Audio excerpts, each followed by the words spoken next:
स्वामी जी, जैसे कि अमरकंटक आप पहुँचे हैं नर्मदा जी की नगरी में, क्या कहना चाहेंगे यहाँ से भक्त श्रद्धा? भाई, माँ के पास बेटा जब आता है तो उसको प्रसन्नता होती है।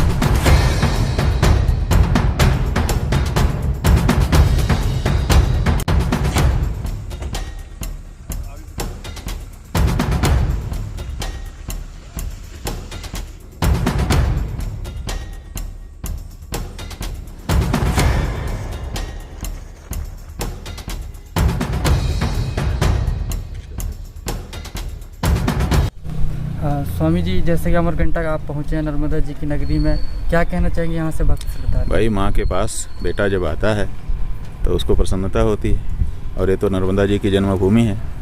देखिए, किसी भी देवी देवता के जन्म स्थान पर, जैसे भगवान श्री राम की जन्मभूमि अयोध्या है, वहाँ पे हम लोग जाते हैं तो हमको कृतार्थता का अनुभव होता है। किस बात के लिए? कि यहाँ पर भगवान श्री राम प्रकट हुए थे। यहाँ तो हर क्षण प्रकट हो रही है नर्मदा, एक एक क्षण। माने ऐसा नहीं कि कभी प्रकट हुई थी, आज अभी प्रकट हो रही है, इसी समय प्रकट हो रही है। तो हम यहाँ आकर के जितने आह्लाद का अनुभव करते हैं, दूसरे स्थान पे कैसे हो सकता है? और नर्म का मतलब ही होता है सुख। नर्म जो दे माने सुख दे, उसी का नाम नर्मदा है।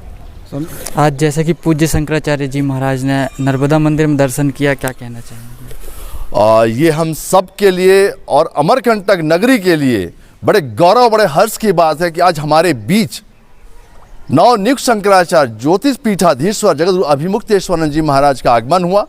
और चूंकि ये 3 बार से कार्यक्रम बन रहा था माँ के दर्शन के लिए, नर्मदा जी के दर्शन के लिए, और चूंकि आ नहीं पा रहे थे तो कल हमें जाना पड़ा ज्योतिश्वर ब्रह्मलीन शंकराचार्य जगतगुरु शंकराचार्य स्वामी स्वरूपानंद जी महाराज जी के समाधि स्थल पर भूमि पूजन कार्यक्रम में। तो वहाँ सब मौजूद रहे। तो उसी बीच इनकी जिज्ञासा हुई, उन्होंने कहा हमसे कि श्रीधर हमको अमरकंटक तत्काल तुरंत निकलना है। हमने कहा महाराज जी, बड़े सौभाग्य की बात है हमारे लिए और हम सब नगरवासियों के लिए। तो रात को महाराज जी यहाँ पे 10 बजे पहुँचे हैं और बस दर्शन करके यहाँ से महाराज जी आगे छत्तीसगढ़ के लिए प्रस्थान कर गए हैं। पूज्य महाराज श्री ने अमरकंटक के विषय में कोई बात ऐसी आपसे चर्चा में? नहीं, ऐसा नहीं है। सामूहिक चर्चा और कोई ऐसा विशेष अमरकंटक के विषय में कोई चर्चा नहीं हुई। हाँ, चर्चा ये जरूर हुई है कि जो हम अभी मामला पुरातत्व से जीते हैं यहाँ रंगमहला का, तो रंगमहला में हमको विधिवत पूरा पूजा पाठ का अधिकार माननीय न्यायालय के द्वारा दिया गया है। उसका हम आगामी रूपरेखा बना के उसको मंदिरों का बहुत जल्द हम शुरू कर रहे हैं। चूँकि अब उनके धर्म सांसद हैं, तो धर्म सांसद के नाते हमको इस क्षेत्र में उन्होंने जो दायित्व दिया गया है और जो हमको कुछ कार्य दिए गए हैं उसको हम निर्वाह कर रहे हैं।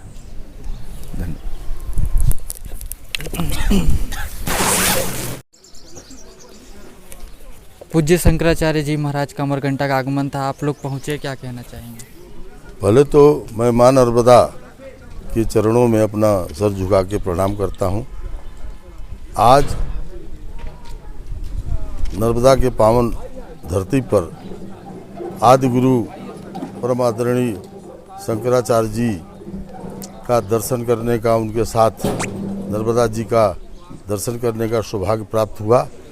इसके लिए मैं भाई परम आदरणीय श्रीधर जी को बहुत बहुत धन्यवाद देता हूँ कि जो उन्होंने ये मुझे मौका दिया कि माँ का आशीर्वाद और परम आदरणीय आदि गुरु शंकराचार्य जी का आशीर्वाद जो दिलाया, इसके लिए हम भाई श्रीधर जी को के जीवन भर आभारी रहेंगे और ऋणी रहेंगे। आज जो मुझे खुशी मिली है माँ नर्मदा के इस पावन भूमि पर आदि गुरु शंकराचार्य जी के द्वारा जो आशीर्वाद मुझे मिला है, इससे मैं कृतज्ञ हो गया हूँ। और मैं आशा करता हूँ कि आदि गुरु शंकराचार्य जी और माँ नर्मदा का आशीर्वाद मेरे ऊपर बना रहेगा। मैं अनूपपुर ज़िले के सभी ज़िले वासियों के खुशी और सौहार्द और खुशहाली की कामना करता हूँ। धन्यवाद। क्या कहना चाहेंगे? बहुत सौभाग्य की बात है कि हमारे तीर्थ नगरी अमरकंटक में परम श्रद्धेय परम आदरणीय शंकराचार्य जी का आगमन हुआ।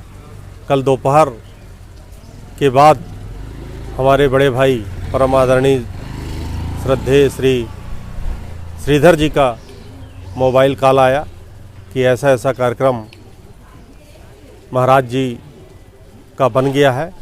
हम लोग उस समय सीधी में थे और सीधी से चल के लगभग कल 500 किलोमीटर की यात्रा किए और यहाँ रातों रात पहुँच के और शंकराचार्य जी का दर्शन लाभ प्राप्त हुआ। माँ नर्मदा जी की गोद में आगमन हो पाया, उनका लाभ प्राप्त हुआ। ये बहुत सौभाग्य की बात है और हम ऐसा महसूस कर रहे हैं कि पिछले जन्म में कुछ अच्छा किए होंगे कि हमें साक्षात शंकराचार्य जी का दर्शन लाभ प्राप्त हुआ। इस अमरकंटक नगरी के लिए, हमारे अनूपपुर ज़िले के लिए, हमारे जनजीवन के लिए, सारे समाज के लिए आज बहुत गौरव का दिन है। हम उसके लिए श्रीधर जी का जीवन भर ऋणी रहेंगे और शंकराचार्य जी ने आके जो खुशी इस क्षेत्र में बांटा है और धर्म के प्रति एक आस्था लोगों के मन में जागृत हुई है, उसके लिए ये क्षेत्र सदैव उनका ऋणी रहेगा। धन्यवाद।